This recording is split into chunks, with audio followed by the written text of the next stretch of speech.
Seja bem-vindo ao canal Caminhos Abertos. E esse é o programa Infinitos Caminhos. Aqui eu te convido para vir comigo para nós desvendarmos esse fabuloso universo das infinitas possibilidades. Iremos abordar assuntos que envolvem a física quântica, a PNL, a neurociência, um pouquinho de ufologia e até mesmo de espiritualidade. Então, vem comigo!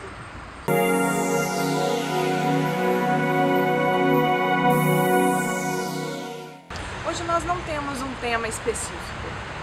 Hoje eu gostaria de contar um pouquinho da minha história. Como nós iremos nos encontrar com mais frequência a partir de agora, eu gostaria de estabelecer um vínculo maior com você. E para isso, para que esse vínculo se estabeleça, eu acho importante você conhecer um pouquinho de quem eu sou. Há mais ou menos 1 ano e meio atrás, em agosto de 2015, eu descobri um câncer no reto. Por um período, eu reagi bem, fui muito otimista, mas a coisa foi se desenrolando, a minha autoestima foi declinando e eu comecei a questionar esse Deus dogmático, esse Deus que nós aprendemos com as religiões, que é um Deus punitivo. Eu não conseguia compreender como esse Deus poderia punir e tirar uma mãe de 3 filhos pequenos. Eu tenho uma filha que hoje em dia tem 15 anos, na época ela tinha 13. Eu tenho um filho que tem 9, na época ele tinha 7, 7,5, e uma outra pequenininha que hoje em dia tem 5, na época ela tinha 3,5, 4. Então eu não conseguia muito estabelecer essa conexão. Como é que funcionava isso?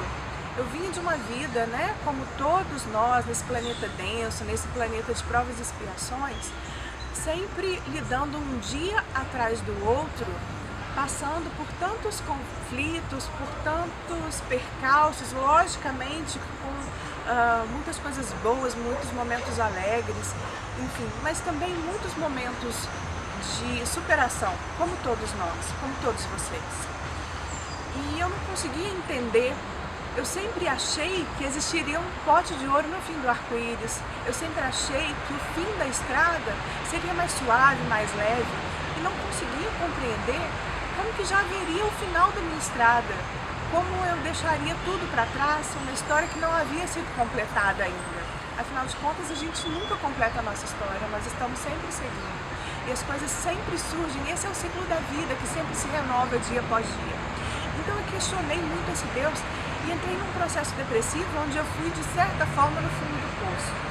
Eu pesquisava para vocês terem uma ideia de como a minha mente estava tão tomada por um processo autodestrutivo.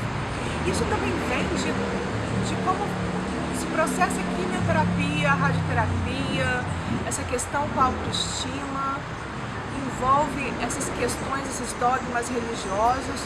E o resultado disso tudo foi um processo depressivo. Eu pesquisava no Google formas de me suicidar sem dor e não percebia que estava suicidando um pouquinho a cada dia. Até que, num determinado dia, uma amiga me enviou 2 links no inbox do Facebook. Um desses links era para que eu participasse de um temascal, que na época eu não fazia a mínima ideia do que se tratava, e um outro link me levava a uma página de uma das minhas mentoras, que é a Silvana da Cunha, onde eu fui descobrir um pouquinho sobre a física quântica, e ela falava muito de um método que se chamava TQC Cura Quântica.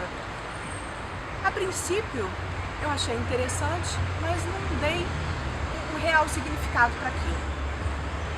Pesquisei um pouquinho sobre o que seria um temascal e confirmei a minha participação nesse temascal que a minha amiga havia me convidado. Estive nesse temascal, e nesse temascal, que é um ritual que vem de origem indígena, de origem ancestral, onde você faz um retorno ao ventre da Mãe Terra, ao ventre da Mãe Divina, que te reconecta com a sua fonte, com a sua origem. E lá, de fato, essa reconexão se estabeleceu.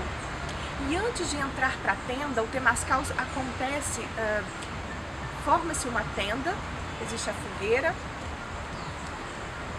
Dentro dessa tenda são entoados cânticos xamânicos e é como se fosse uma sauna, essa fogueira. Ela aquece pedras dentro dessa tenda tem um grande buraco onde são depositadas essas pedras, que são as abuelitas, e as abuelitas são as detentoras do conhecimento. E ali, aquela pessoa designada a conduzir o Temazcal, que tem uma formação própria dentro do xamanismo, ela vai conduzindo todo o ritual. Antes de entrar, de passar pela fogueira e entrar dentro da tenda, essa pessoa que conduz o Temazcal, no caso que conduziu, esse que eu participei, me deu um pouquinho de tabaco. E esse tabaco, a finalidade dele, o tabaco também ele é muito utilizado nas cerimônias xamânicas e ele tem todo um significado. E ela me deu esse tabaco para que eu depositasse na fogueira com uma intenção. E a intenção que eu coloquei naquele tabaco e na fogueira foi que eu resgatasse a minha fé. Porque já é muito complicado passar por esse processo de quimioterapia, radioterapia e não ter certeza de nada. Hoje eu brinco que eu estive literalmente com o pé na cova, um pé dentro e um pé fora. Então você tem que ter muita fé para passar incólume por esse processo. E eu estava perdendo completamente a minha fé. E eu sentia uma necessidade muito latente de resgatar essa fé. Mas como eu sempre fui uma pessoa muito cética e eu sempre tive uma necessidade de que as coisas fossem muito esclarecidas, eu sempre tive um pé muito maior dentro da ciência do que dentro da espiritualidade, embora esses dois lados se completassem dentro de mim e eu tivesse a necessidade de que esses dois lados se completassem. Então eu precisava de que essa fé, resgatar essa fé, fosse uma fé raciocinada, fosse uma fé coerente, uma fé não simplesmente pela fé, mas uma fé embasada. E de lá pra cá eu posso te dizer que ali dentro daquele Temazcal aconteceu uma catarse. E de fato, dali em diante é como se eu tivesse saído uma outra pessoa. Eu saí daquela sauna como se fosse de fato, como se eu saísse do ventre da Mãe Terra e dali fosse um renascimento. A Andréia que saiu dali deu origem a uma nova Andréia. Passado o Temazcal, fui para casa, passei por um processo de uma cirurgia bem invasiva, onde eu tirei 30 centímetros do meu intestino, fiquei por algum tempo no CTI, fiquei internada por quase 15 dias. E nesse processo dentro do hospital foi também um processo de autoconhecimento, porque é um processo que mexe intimamente conosco. E ali eu fui descobrir um pouquinho e fui significar o que era para mim o amor incondicional. E ali no hospital eu descobri que o amor incondicional era aquele que se doava. Eu percebia que as pessoas que me visitavam durante as visitas espirituais, que às vezes eram padres, às vezes eram beatas, às vezes eram pastores, às vezes eram simplesmente pessoas que queriam estar ali dando uma palavra de acolhimento. Essas pessoas, elas deixavam toda a sua vida, deixavam sua casa, deixavam seus entes queridos e iam ali e dedicavam, doavam um tempinho, né, da sua vida, que hoje em dia a gente não tem muito esse tempo. O tempo está cada vez mais corrido, onde nós dividimos a nossa atenção com os nossos afazeres, com a nossa família, com as mídias sociais, enfim. Então essas pessoas meio que deixaram isso tudo de lado, essa correria, para estar ali e doar um pouquinho do seu tempo e um pouquinho do seu amor para aquelas pessoas internas ali no hospital. E eu percebi a princípio, como eu estava nesse processo renegando a minha fé, quando se aproximava de mim alguém com a intenção de fazer uma oração ou de me oferecer uma palavra amiga, eu ficava um pouco arredia e falava não, muito obrigada. Com o passar dos dias eu fui aceitando aquilo e por fim eu já aceitava aquilo de peito aberto. Eu me lembro, num determinado momento, que uma evangélica chegou e pediu para que fizesse uma oração. E foi um momento de catarse, porque naquele momento eu percebia que tudo que ela faria, que ela estava fazendo ali era doação de amor. E aí eu aceitei aquela oração e entramos numa conexão tão forte. E quando ela terminou a oração, tanto ela quanto eu, nós chorávamos. Naquele momento eu percebi que eu queria fazer aquilo também. Eu queria também doar um pouco do meu tempo, um pouco do meu conhecimento e a partir dali eu adquiriria cada vez mais conhecimento para poder ajudar cada vez mais pessoas que pudessem estar no meu lugar ou não, que pudessem ter tido a mesma experiência ou estar tendo a mesma experiência que eu, que é ter um câncer, né? A experiência que eu tive, hoje em dia já não tenho mais, já passei por esse processo e graças a Deus ele já foi e já se tornou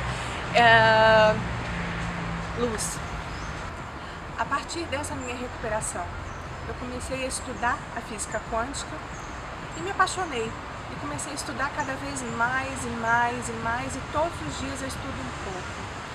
E hoje em dia, o meu universo se expandiu tanto. Eu também conduzo um grupo de estudos que chama Quem Somos Nós, onde nós temos aí em média 15 pessoas que estudam a física quântica também. E a física quântica trouxe um norte para a minha vida. Eu recobrei a minha fé. Hoje em dia eu acredito em Deus, eu acredito que Deus está em tudo, está em todo lugar. Deus está em mim, Deus está em você. É o que nós chamamos da centelha divina. E todos, indiscutivelmente todos nós pertencemos a este universo e temos a centelha divina dentro de nós. A partir de agora, então, nós vamos explorar um pouco mais sobre outros temas. Por hoje eu acho que já basta, já deu para você conhecer um pouquinho da minha história. E eu digo a você que eu estou muito grata pela sua atenção, estou muito grata pelo universo ter me trazido até aqui e para que me desse esse espaço para dividir com você um pouco desse conhecimento. Seja muito bem-vindo. Namastê.